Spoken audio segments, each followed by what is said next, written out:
अहमदाबाद आणि केदारनाथच्या घटनांनंतर महाराष्ट्रात शोक व्यक्त केला जात असतानाच महाराष्ट्रातही धक्कादायक घटना घडली आहे, ज्यात अनेकांचे जीव गेलेत आणि मृतांचा आकडा वाढण्याची शक्यता आहे।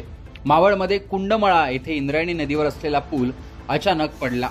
हा पूल पडला तेव्हा पुलावर 50 ते 60 लोक उभे असल्याचं बोललं जाते। विशेष म्हणजे इंद्रायणी नदीवर असलेल्या रांजण खळग्यांवर हा पूल होता, त्यामुळे रांजण खळग्यातून वाहून गेलेल्या लोकांना शोधणं मोठं अवघड काम मानलं जातंय।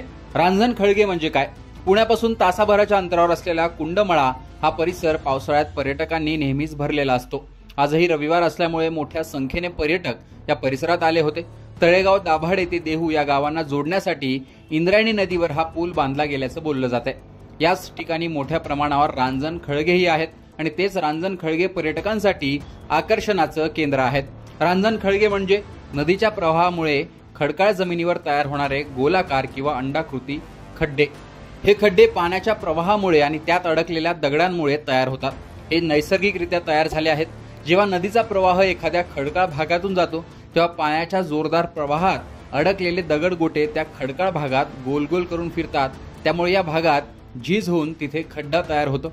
हेच खड्डे काही ठिकाणी पाण्याचा प्रवाह कमी करतात, तर अनेक ठिकाणी यामुळे पाण्याचा प्रवाह हा वेगाने वाढतो आणि तो धोकादायकही मानला जातो। इथे खडकाळ भाग मोठ्या प्रमाणावरही दिसून येतोय, त्यामुळे पाण्याचा प्रवाह अनेक ठिकाणी निमुळता आणि खोलवर असल्याचं दिसून येतं। त्याचबरोबर नदीच्या पाण्याची पातळी वाढलेली असली तर याच रांजण खळग्यांमुळे खोलीचा अंदाजही येत नाही। बघायला जितके आकर्षक तितकेच धोकादायक हे रांजण खळगे मानले जातात। इंद्रायणी नदीवर जिथे हा पूल पडला तिथे असाच खडकांमुळे वेगाने वाहणारा प्रवाह होता, जो पुढे जाऊन खोल होतो। त्यातच 25 ते 30 लोक वाहून गेल्याचं बोललं जाते। याच रांजण खळग्यांमुळे मृत्यूचा आकडा वाढण्याची देखील शक्यता व्यक्त केली जाते। कुंडमळा परिसरात कुंडजाई देवीचं मंदिर असून या परिसरात छोटा बंधाराही बांधण्यात आलेला आहे।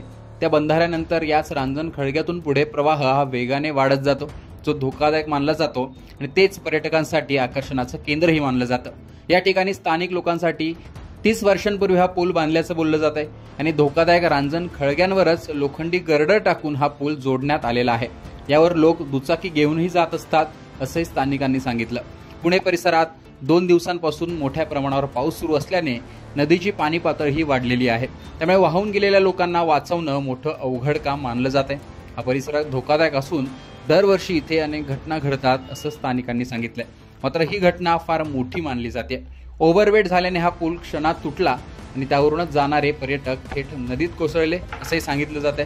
तसेच या पर्यटन स्थळावर कोणतंही नियोजन नाही अशी तक्रारही स्थानिकांनी केलेली आहे। जीर्ण अवस्थेतील हा पूल, मोठ्या प्रमाणावर झालेली गर्दी आणि त्यावरून वाहनांचा प्रवास या काही प्रमुख कारणांमुळे ही घटना घडली असल्याचं बोललं जाते।